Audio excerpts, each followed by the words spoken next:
Cuidar da saúde é um assunto delicado e que requer atenção especial na prevenção para evitar despesas maiores no futuro. Depois da pandemia, muita coisa mudou e, com isso, a migração de pessoas para o SUS teve um aumento expressivo. Com isso, o Hospital Santa Terezinha aumentou seu número diário de atendimentos, gerando um aumento nas despesas. Para falar sobre as dificuldades financeiras da Casa de Saúde, nós convidamos o diretor Jackson Arpini. Acompanhe. Na última semana, o diretor da Fundação Hospitalar Santa Terezinha se pronunciou na Câmara de Vereadores falando sobre os números da Fundação Hospitalar. E hoje nós o convidamos para que ele estivesse aqui na TV Erechim para explicar melhor o que vem acontecendo dentro do hospital, o hospital que é referência não somente para Erechim, mas para toda a nossa região. Jackson, bem-vindo novamente à TV Erechim. Boa noite aos telespectadores da TV Erechim. Já de imediato agradecer o convite da amiga Sandra para participar de mais um programa e, obviamente, participando de um programa, repassar informações para toda a nossa comunidade pela importância do Hospital Santa Terezinha para os munícipes de Erechim, para os munícipes de toda a região e também em virtude de alguns serviços que são referenciados para além fronteiras, porque nós atendemos, o nosso universo são 48 municípios que são encaminhados para o Santa Terezinha. Isso dá um contingente populacional de aproximadamente 350 mil habitantes que tem no nosso Santa Terezinha o seu plano de saúde, a sua porta SUS, para então ser acolhido e receber o seu atendimento pelo Sistema Público de Saúde. A gente já está aí nessa transição de temperatura e as doenças gripais e outras doenças começam a aparecer com mais frequência. Como é que está a questão dos atendimentos no pronto-socorro, que sempre foi um problema muito sério dentro da Fundação? Sandra, este é um assunto que vem nos preocupando e que nós externamos também ao prefeito municipal, Paulo Alfredo Polis, e também à secretária de Saúde. Nós estamos verificando que nós não chegamos no frio intenso, nós iniciamos com pequenas oscilações de temperatura, mas já percebemos dos nossos indicadores uma mudança expressiva. Claro que isso nos coloca numa posição de alerta. Nós também estamos acompanhando com muita propriedade o que vem acontecendo no cenário estadual e no cenário nacional com relação às casas de saúde. Então nós verificamos que há 20 dias atrás houve uma sobrecarga nos dois serviços de pronto atendimento na cidade vizinha de Passo Fundo, Hospital São Vicente de Paula e também no Hospital de Clínicas. Nós verificamos a situação que vem ocorrendo em Canoas, também nos hospitais que têm atendimento e serviços de pronto atendimento. Nós estamos acompanhando a movimentação, a superlotação dos hospitais de Porto Alegre e isso também vem acontecendo aqui com o município de Erechim e com a nossa região. Nós estamos verificando no pronto-socorro, entende aqui, nós estamos monitorando diariamente, nós estamos atendendo em janeiro a média dia 195 pacientes.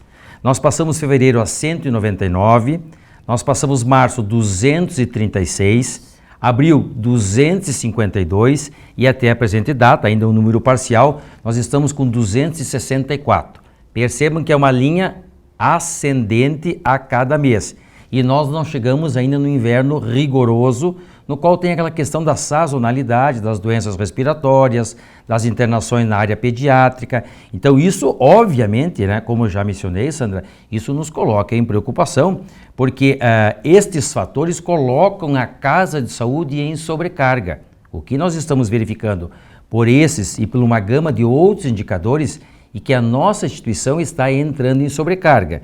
E se ela tem indicadores que está entrando em sobrecarga, nós temos que adotar algumas medidas preventivas para que não tenhamos aí uma superlotação, não tenhamos um colapso na assistência hospitalar. Então, menciono mais uma vez, é muito preocupante, a gente percebe um crescimento, isso são indicadores oficiais do Ministério da Saúde, portanto a gente fala com propriedade quando traz esses números e há uma previsão de que esses 264 no próximo mês atingem um patamar de 280, 290. Nós já tivemos dias com 350 atendimentos.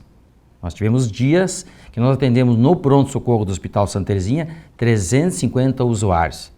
Então, realmente é um quantitativo expressivo e isso gera entraves. Por quê? Porque é uma demanda excessiva, muitos pacientes têm que realizar exames laboratoriais, exames de raio-x, tem que ficar em leitos de observação e isso sobrecarrega a casa de saúde. Então, nós estamos trabalhando algumas alternativas, né, junto com a prefeitura e com a secretaria, para talvez ampliar esta capacidade de acolhimento. Com relação ao pronto-socorro, nós já estamos colocando mais um profissional médico no turno das 14 às 18 horas, no sábado, no domingo e na segunda-feira. Então nós estamos reforçando a estrutura. Claro que não apenas o profissional médico e os serviços de retaguarda, porque tem toda a equipe de enfermagem, tem equipe de higienização, enfim, serviços que estão atrelados ao pronto-socorro. Então, nesse sentido, no primeiro momento, nós reforçamos as nossas equipes para fazer frente a essa demanda que consideramos, nesta data do ano, extremamente expressiva. Há uns dias atrás eu conversei com o prefeito Paulo Pollis e ele alertou a população quanto ao uso das UBSs e do pronto-socorro. Isso também tem sido um problema lá no pronto-socorro, as pessoas que vão na UBS, agendam a sua consulta, como demora às vezes alguns dias, acabam indo para o pronto-socorro sem aquela urgência necessária? Sandra, esse assunto é um assunto muito complexo, é um assunto muito polêmico, mas nós temos que discutir. Nós sabemos que Erechim tem uma rede de atenção primária, as unidades básicas de saúde muito bem estruturadas. Então nós pedimos a compreensão, a sensibilização da população, que quando os casos não forem de urgência e emergência, que eles busquem inicialmente a unidade básica de saúde do seu bairro ou mais próxima, para num segundo momento acessar o pronto-socorro. Porque o pronto-socorro de uma unidade hospitalar, o pronto-socorro de uma casa de saúde, ele é para casos de urgência e emergência. Então estes casos que têm priorização no atendimento. Quando nós recebemos uma gama de pacientes eletivos que poderiam ser tratados na unidade básica de saúde, isso gera aquilo que nós dialogamos, gera uma sobrecarga na unidade. Sim. Então acaba retardando o tempo de atendimento, acaba tendo um número expressivo de exames, né, de serviços intra-hospitalar, porque muitas vezes o paciente ele busca o pronto-socorro e depois acaba realizando procedimentos intra-hospitalar e nós temos que tomar o cuidado com os casos de urgência e os casos de emergência, que é, digamos assim, a missão principal de um pronto-socorro. Então aqui fica, aproveitando as câmeras, fica aqui o recado para a população que quando possível, entende? Quando for a situação inicial, entende? Que busque a sua unidade básica de saúde, deixando o pronto-socorro para casos de urgência e emergência ou para referenciamento. Muitas vezes o paciente se desloca até a unidade A, B ou C e o paciente então faz o encaminhamento pela complexidade, pela gravidade para o pronto-socorro. Então vamos deixar para estes casos. O que nós estamos percebendo, Sandra, é uma mudança de comportamento por parte da população pós-processo pandêmico. Isso não é dito pelo Jackson, isso seguidamente está sendo veiculado pela imprensa estadual e nacional, que os serviços de saúde estão trabalhando sobrecarregados ou em carga excessiva. Sim. Por quê? Porque há uma migração muito grande de pessoas buscando a rede pública de saúde. Se há uma migração muito grande de pessoas buscando a rede pública, obviamente que nós vamos encontrar dificuldades na rede pública para o acolhimento de todas essas pessoas.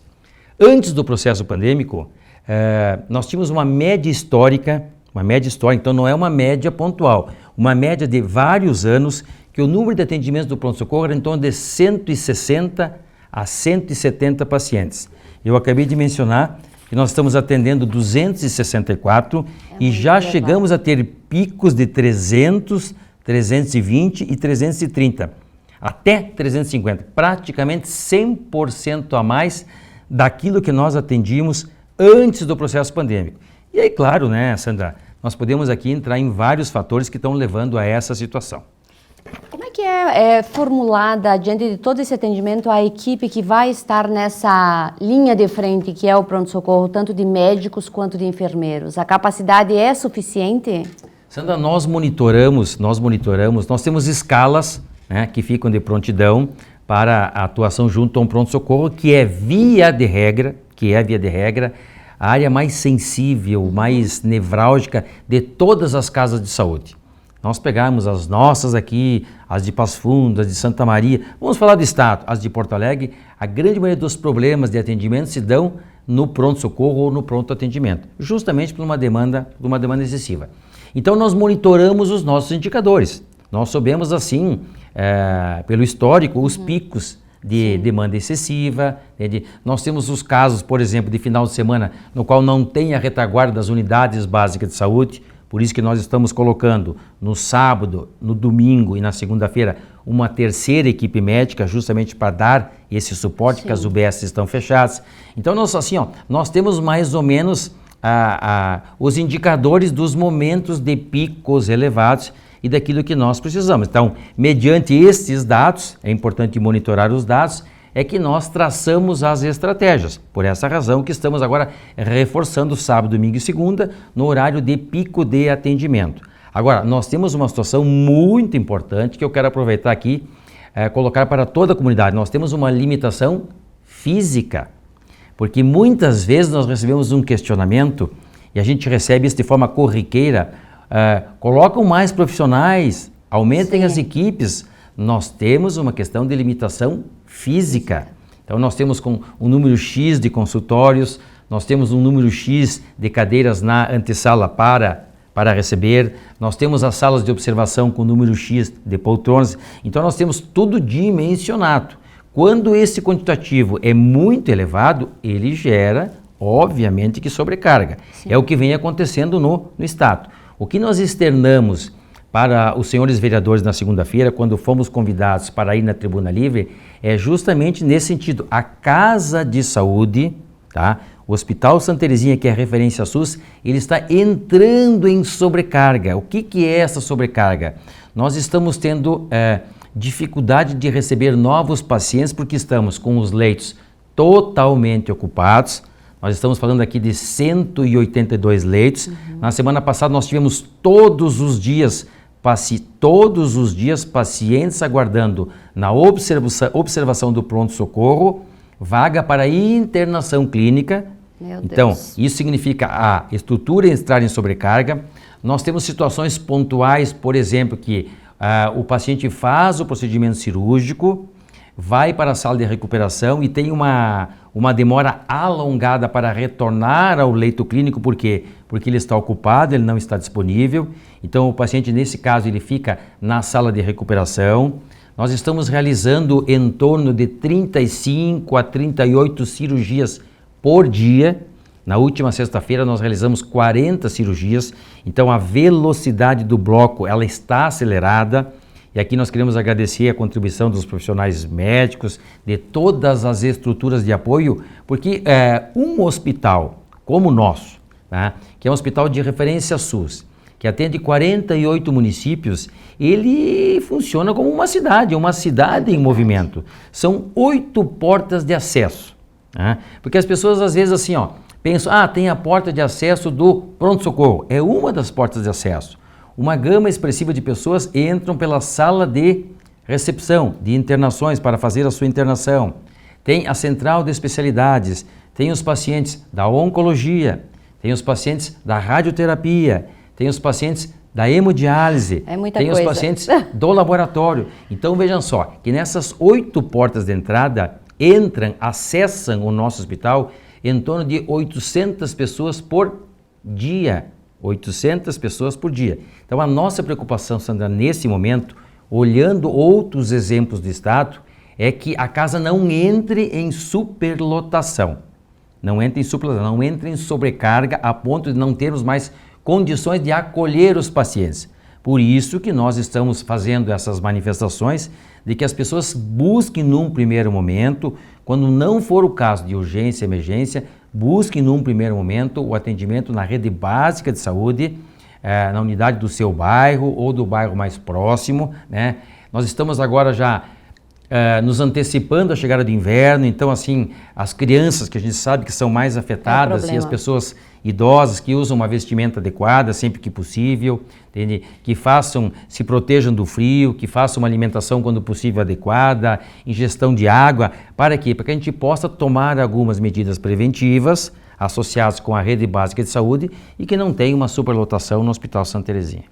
Qual é a média que a pessoa fica ali no pronto-socorro esperando para ser atendida? Porque hoje é muito comum a gente ver nas redes sociais as pessoas reclamando que ficam muito tempo lá e não conseguem o atendimento. Existe um estudo que comprove a média de tempo de cada paciente no aguardo? Sandra, importante colocação. E nós temos que fazer algumas considerações aqui. Se nós tivéssemos, quero agradecer essa pergunta, se nós tivéssemos, por exemplo, um público-alvo de 170 pessoas, é uma realidade.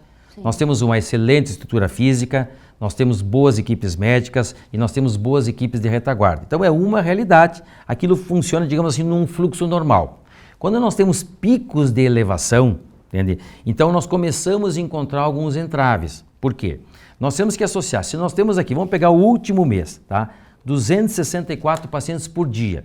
Muitos desses pacientes são pacientes de urgência e emergência. Certo. Então são pacientes que requerem uma atenção pormenorizada, a equipe tem um direcionamento, porque ou estão tendo um problema mais complexo, mais grave, com risco de vida. Então todo o serviço é voltado para aquele paciente, porque a nossa missão é salvar vidas. Nós estratificamos também um dado importante das pessoas que entram pelo pronto-socorro, certo? E depois, pela circunstância, pelo fato, tem que ir direto para o bloco cirúrgico. Vamos lá, os acidentes de trânsito politraumatizados. Aquele cidadão que sofreu um acidente com 3, 4, 5 fraturas, como acontece praticamente todos os dias. Então, aquele paciente entra ali, é o primeiro contato com a equipe de saúde e vai para o bloco cirúrgico. Então, tudo isso vai alargando o tempo de atendimento. Nós temos pacientes que estão numa situação de urgência que requer realizar um raio-x ou um exame laboratorial. Então, vamos lá. O médico faz a avaliação clínica, solicita um exame de raio-x, um exame laboratorial. Obviamente que esse paciente vai ter um tempo de espera muito maior, porque ele tem que adentrar na casa de saúde, realizar o raio-x. Ele tem que fazer a coleta do exame laboratorial, que vai para o laboratório do hospital, que atende todos os pacientes que estão no bloco cirúrgico, todos os pacientes que estão internados, mais os pacientes do pronto-socorro. Então, é evidente que o paciente que requer algum exame complementar vai ter um tempo maior de espera. Então, quando estes números fogem da nossa normalidade, são números muito expressivos, não tem como não expressar que o tempo de atendimento vai se prolongar. E em se prolongando, a gente sabe que começam, então, as reclamações, muitas pertinentes. Entende? Por isso que nós pedimos a compreensão, aqui falo mais uma vez, de que as pessoas busquem aquele serviço quando realmente estão numa situação de urgência ou de emergência. Nós temos as questões, já mencionei em outra oportunidade, em outras oportunidades nós temos a questão dos traumas, dos acidentes, que são priorização. Sim. Nós temos a questão dos acidentes vasculares cerebrais, que tem priorização. Nós temos a questão da segurança. Nós temos a questão da segurança, que muitas vezes passa desapercebido, mas nós monitoramos. Nós temos pessoas todos os dias que são encaminhadas pelo serviço de segurança para fazer os exames necessários. Entende? Ou detentos, ou são pacientes que vão para o presídio e que precisam fazer, então, uma triagem e os seus exames. E isso também tem uma priorização pela questão da segurança. Então, somando todos esses fatores, veja só, uma demanda expressiva, a questão da urgência e da emergência, a necessidade de fazer exames intra-hospitalar, a questão da segurança, nós temos momentos que esse tempo de atendimento ele fica um tempo um tanto prolongado, e aí obviamente que as pessoas acabam se queixando ou reclamando. Mas nós não podemos tirar deste contexto, né, que só no ano passado, 79 mil pessoas, 78.799 pessoas tiveram atendimento no nosso pronto-socorro. Então, em que pese ter as suas dificuldades, entende? É uma casa de saúde ainda que tem uma importância, uma relevância muito grande para toda a população, especialmente para aqueles que têm no sistema público de saúde no SUS o seu plano de saúde. Jackson, falando sobre o credenciamento de novos serviços na Fundação Hospitalar que poderiam trazer um pouco mais de recurso para o hospital. Como é que está essa situação? A que pés estamos? Sandra, nós estamos trabalhando isso com muito afinco. Nós temos duas situações assim que nós estamos priorizando. Tá? É a questão referente à nossa missão, que é prestar assistência à população usuária da rede pública de saúde. Esta é a missão da nossa Casa de Saúde. Então nós não podemos fugir desta meta, dessa missão, eu diria até dessa obrigatoriedade, que nós temos contratos com o Estado para prestar assistência hospitalar. E nós estamos observando com muito carinho, né, e estamos trabalhando e analisando todos os dias números no que diz respeito ao custeio. Certo. Então nós tomamos assim duas medidas iniciais. Nós fomos até a capital federal, até Brasília, para ver todos os serviços que poderiam ser credenciados neste momento, com a estrutura que nós temos hoje. Então nós fizemos um checklist, fomos até ao serviço especializado no Ministério da Saúde e recebemos essa informação. O que neste momento vocês poderiam credenciar, vocês já credenciaram. Então, neste momento, com a capacidade que nós temos, nós esgotamos as possibilidades com a capital federal, a habilitação de serviços. Tá? Da mesma forma fizemos com o governo do Estado. Nós solicitamos a habilitação em egressos de UTI neonatal, saúde indígena, ambulatório de urolitotripsia. Então nós buscamos várias habilitações e já habilitamos junto ao governo do Estado. Então também buscamos, estas fontes de recursos junto ao governo do Estado. Nós estamos trabalhando agora com outras possibilidades. Uma delas é a questão do financiamento aos hospitais públicos, a exemplo do nosso.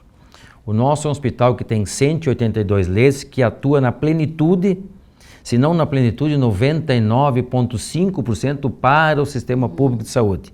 Então significa dizer, Sandra e telespectadores, que nós vivemos, entende, com tabelas SUS que estão defasadas, todos são sabedores, há 20 anos. Então nós estamos trabalhando junto ao governo do Estado para que você tenha um incremento, para que você tenha uma metodologia diferenciada para hospitais como o nosso, que vivem única e exclusivamente da tabela SUS. Por quê? Porque o Sistema Único de Saúde, só para exemplificar, ele remunera uma consulta médica especializada, a remuneração é R$10. Tá? Então nós recebemos do Ministério da Saúde para realizar uma consulta médica com um cardiologista, com um neurologista, com um endocrinologista, nós recebemos R$10. Obviamente que nós não vamos encontrar profissionais para fazer uma consulta por esse valor. Então há necessidade de complementação, de incremento. Então nós temos o que nós temos hoje? Nós temos recursos federais, nós temos recursos estaduais e nós temos uma metodologia que foi criada aqui na nossa região, com a concordância, com a anuência da AMAL, que tem cofinanciado o nosso hospital juntamente com a Prefeitura Municipal de Erechim, que a cada ano tem aportado recursos para manter a casa em dia. O que nós estamos verificando, Sandra, e sempre que eu digo através de indicadores, é que esta questão ela vem se agravando. Por quê? Vai ser fácil de entendimento. Nós estamos atendendo cada vez mais pessoas. Sim. Os recursos são menores, os mesmos, estabilizados.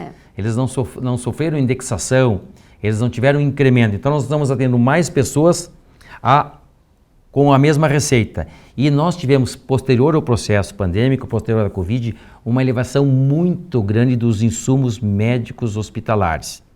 Por isso que as casas de saúde, e aí não é só Santa Terezinha, a gente percebe todo dia isso nos jornais, nas emissoras de televisão, enfrentando dificuldades. Haja visto a cidade de Canoas, que está com o hospital entrando em processo de falência, porque não tem mais recurso financeiro. Então nós estamos trabalhando com União, com o Estado, e vamos apresentar agora uma nova proposta nos moldes que já estamos mantendo com a AMAL, no sentido de viabilizar a permanência dessa casa. Tá? É uma casa que não tem a mínima intenção de aferir lucros, não é isso. Nós temos que prestar assistência a toda a comunidade, mas também não podemos descuidar, porque nós temos compromissos.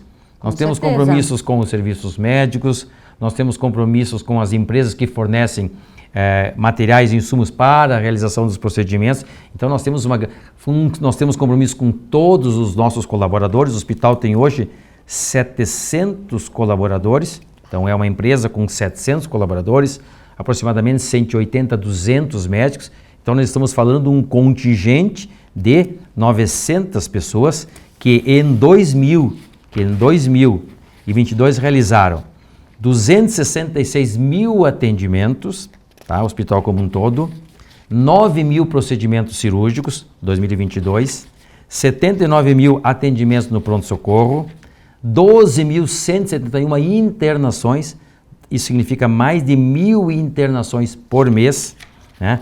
660 mil exames laboratoriais, 660 mil exames laboratoriais, né?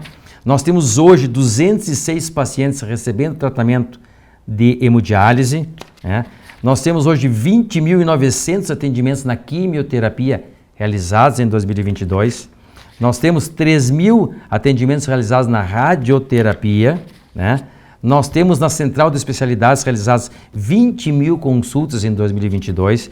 Então percebam, nós tivemos 1.780 pacientes internados em leitos de UTI, terapia intensiva, 1.779 pacientes. Então veja a amplitude dos nossos números e a importância desta casa para Erechim e para a região. No ano de 2022 era muito comum a gente ouvir quase que semanalmente anúncios de emendas parlamentares chegando até o hospital.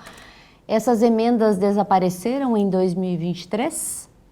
Sim, nós, assim, ó, o que nós estamos verificando, nós temos uma média histórica de recursos que nós conseguimos captar ou alocar mediante emendas parlamentares. Certo. Geralmente na ordem de 3 a 5 milhões.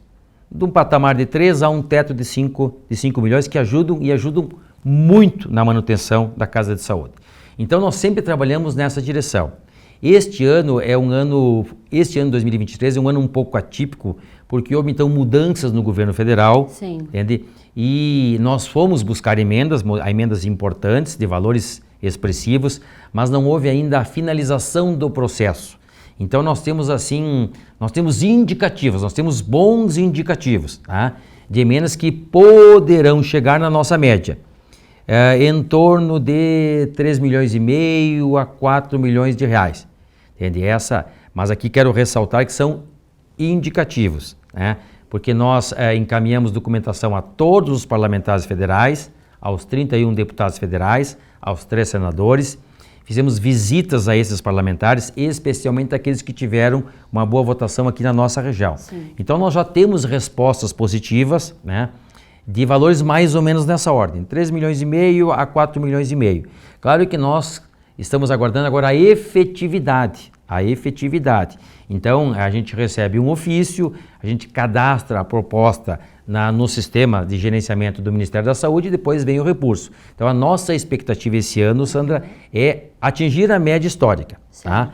Quiçá, possamos chegar aos 4 milhões e meio, que vai contribuir bastante. Já dialogamos com o prefeito municipal, Paulo Alfredo Polis, que provavelmente até metade do ano, por ser um município sede, por ser um município mãe, vai aportar também um recurso neste entendimento que é um ano diferenciado. É um ano diferenciado por aquilo que nós comentamos, pós-processo pandêmico, crescendo muitas demandas na área da saúde. Trago mais um gráfico, né, que vem corroborar com aquilo que nós estamos falando. Em janeiro de 2022, portanto, um ano e 4 meses atrás, sim, nós realizamos 119 procedimentos cirúrgicos na área de oncologia, tratamento de câncer. Tá? Em janeiro deste ano, tá? Um ano depois, nós realizamos 190. Tá? Significa 90% de aumento de janeiro para janeiro. Em março, nós já fizemos 205. Tá? E nós soubemos que tem um represamento. Então, o que eu quero demonstrar com isso? Eu quero demonstrar com isso que nós estamos verificando, sim, um crescimento expressivo em todas as áreas hospitalares. E obviamente que isso aumenta o déficit, porque nós mencionamos que trabalhamos com tabelas baixas, sim, com valores defasados, e nós estamos ampliando a nossa capacidade operacional. Então é claro que se nós tínhamos um déficit previsto de tanto, a cada ano esse déficit vem aumentando. E por essa razão o prefeito, com muita sensibilidade, já sinalizou que vai repassar um recurso, e nós na próxima semana vamos ter um encontro com todos os prefeitos da MAU e com todos os secretários para também trabalhar esse tema, porque é indiscutível a importância, pelos números apresentados, é indiscutível a importância dessa casa de saúde para toda a região. Hoje, Jackson, qual é a real situação do hospital? O quanto nós temos aí de déficit e o quanto nós precisamos arrecadar para suprir esse problema? Também importante colocação. Nós temos um planejamento orçamentário de receitas e despesas. Claro que tem todo um detalhamento, mas nós entramos em 2023 com uma previsão de déficit de 19 milhões de reais. Tá? 19 milhões de reais. É um número muito expressivo. Muito alto. É um número que preocupa muito. Bom, como é que nós podemos trabalhar esse número? É receita e despesa, tá?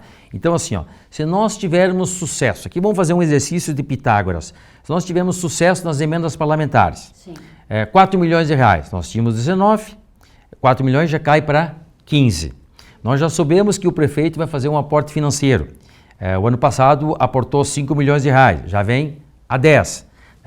Algumas coisas do ponto de vista de despesa, algumas rubricas podem não se realizar, Então assim, ó, nós temos uma negociação pela frente com a nossa MAL, entende? Que sempre foi sensível, sempre debateu muito assunto, nós temos um canal muito próximo de diálogo. Também nós podemos ter uma melhoria com relação à situação. Nós estamos aguardando um posicionamento do governo do estado com a possibilidade de também ter aquilo que nós mencionamos, um incremento para os hospitais públicos. Então, desta forma, nós vamos trabalhar para que esse déficit em dezembro de 2023 não seja talvez 19, seja talvez 5 milhões, 4 milhões. Entende? O ano passado, 22 para 23, nós finalizamos com o repasse do município, com os repasses da MAL, com as emendas parlamentares, nós finalizamos o ano, entramos em 2023 com 2 milhões e meio de déficit. Então, nós iniciamos janeiro de 2023 com 2 milhões e meio. A previsão agora desse ano é finalizar com 19. Tá? Se tudo ocorrer favoravelmente, emendas, ampliação do repasse do governo do estado, nós podemos, tomara que consigamos, chegar no final do ano também com um número bem menor daquilo que está prospectado, que é 19 milhões. Nós temos agora uma questão referente ao piso nacional da enfermagem. Tá? É uma casa de saúde, obviamente, tem, digamos assim, é uma das categorias mais importantes de uma casa de saúde. É o setor da enfermagem. Isso não se discute a reivindicação, isso muitas vezes já manifestamos, é válido, é pertinente. Bom, isso é uma situação. Como vamos honrar com esse compromisso? O impacto orçamentário para o Santa Terezinha é de 6 milhões de reais no ano. O impacto orçamentário com a aprovação do PIS é de 6 milhões de reais ao ano. Claro que o governo federal vem sinalizando que, ao aprovar, vai repassar recursos para cobrir esta conta. É uma sinalização. Bom, se isso ocorrer, nós ficamos numa condição de estabilidade. Bom, teve o aumento do piso da enfermagem, o governo federal repassou o recurso. Este ano, 2024, nós temos essa certeza que este repasse extra vai acontecer, porque esse ano vai ser aprovado o piso e vai haver um recurso extra do Ministério da Saúde para cobrir essa despesa. Sim. Bom, fica aqui a pergunta, 24, 25, 26, todos os anos vão ocorrer o repasse desse recurso extra ou essa conta vai recair para a Casa de Saúde? Pois é. Se recair para a Casa de Saúde, não que o aumento não seja legítimo, acabei de mencionar, é legítimo, ele é pertinente, ele é válido, mas a Casa de Saúde não tem como arcar com mais essa despesa a partir do momento que entra em 2023 com uma previsão de 19 milhões de reais. Pois é, Jackson, diante de todos esses números que tu apresentou até agora, e assusta de certa forma, porque de repente ali na frente podemos ter que suspender alguns serviços por falta de condição financeira, não seria o momento de sentar com todos esses prefeitos de todos esses lugares que utilizam o hospital para que se encontre uma alternativa coletiva? Sandra, nós estamos vivendo, na minha concepção, nós estamos vivendo um novo momento na área da saúde pública. Sim. Tá? E eu busco elementos acompanhando o noticiário nacional. Tá? As casas de saúde estão enfrentando muitas dificuldades, sejam as públicas, sejam as filantrópicas e sejam as privadas. Por essa mudança no cenário como um todo. A gente percebe uma mudança no cenário como um todo pós-processo pandêmico. Certo. Então, o que a gente tem feito aqui preocupados com essa situação? Primeiro, nós estamos levantando uma série de indicadores. Tá? Nós temos todos os nossos dados monitorados, estratificados, ou por gráficos, ou por tabelas, para verificar o que cresceu, o que não cresceu, o que aumentou, o que não aumentou, para a gente ter assim a casa de saúde nas nossas mãos. Sim. Então isso nós fizemos. Nós estamos levantando, né? Bom, se nós aumentamos o déficit, qual foi o motivo, qual foi a razão? Então a gente começa a perceber assim, ó, nós realizávamos em 2015 600 cirurgias por mês. Um exemplo, estou trazendo aqui um exemplo, tá? Nós estamos realizando agora 753. Então a linha ascendente. Né? Então a gente percebe, nós atendimos no pronto-socorro, como eu mencionei, 170 pacientes por dia. Sim. Nós estamos atendendo 264. Né?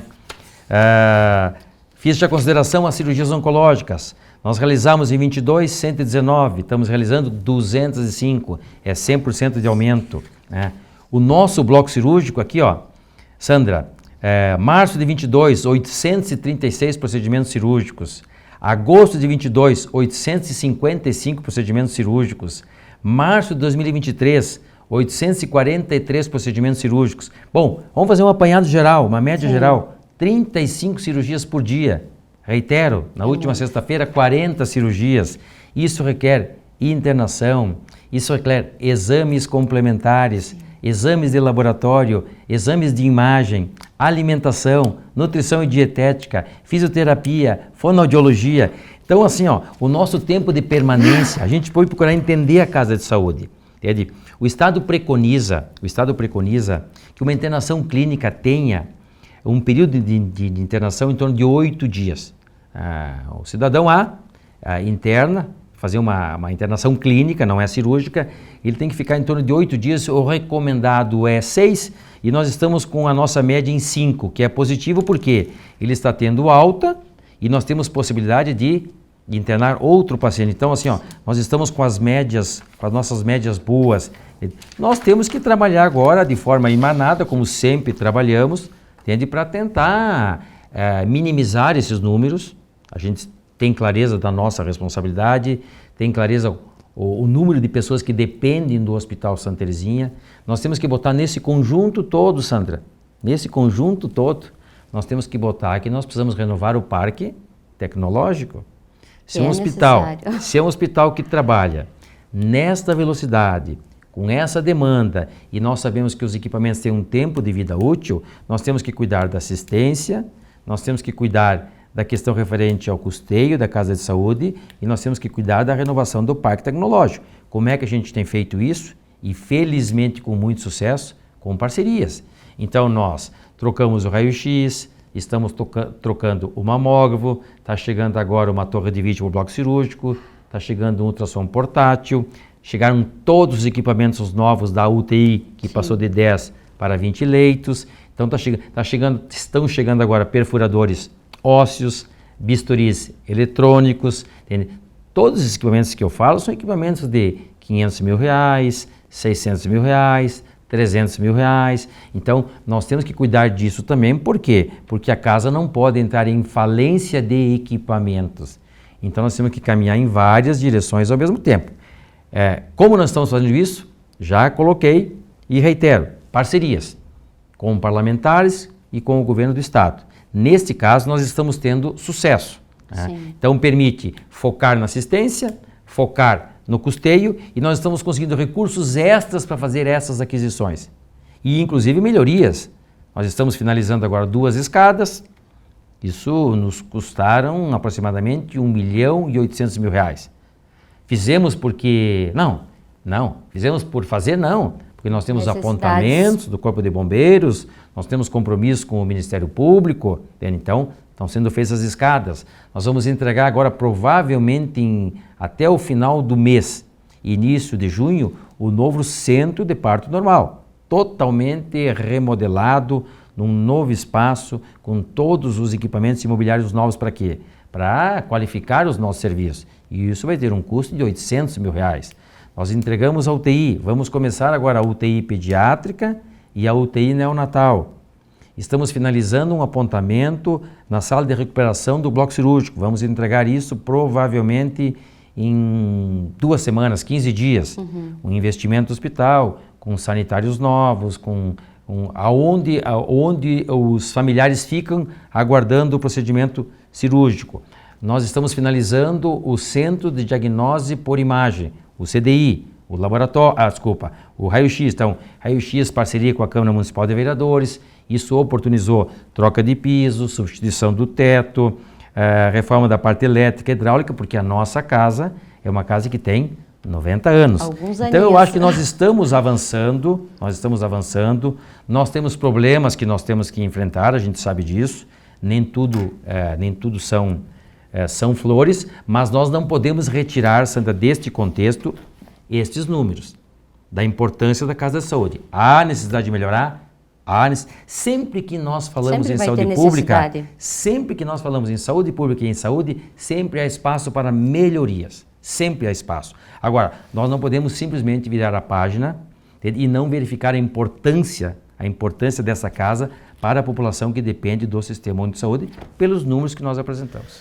Jackson, obrigada por todas essas orientações e fica aqui o convite até para as pessoas que de repente têm alguma dúvida referente aos números, que procurem a Fundação Hospitalar Santa Terezinha, conheçam eles realmente de perto.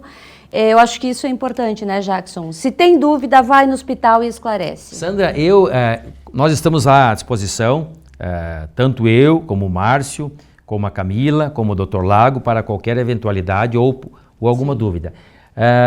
A amiga fez uma colocação. Na última reunião dos secretários de saúde, nós externamos esse convite, que fosse feita, são 33 municípios aqui na região, que fosse feita uma comissão de 6 secretários para que pudessem passar um dia com nós, vivenciando o hospital. O que é vivenciando o hospital? Entrando no bloco cirúrgico, sim, ficando 2 horas no pronto-socorro, indo na radioterapia, indo na radiologia, entende? Para verificar o fluxo de pessoas. Por que eu falo isso? Eu não era da área hospitalar.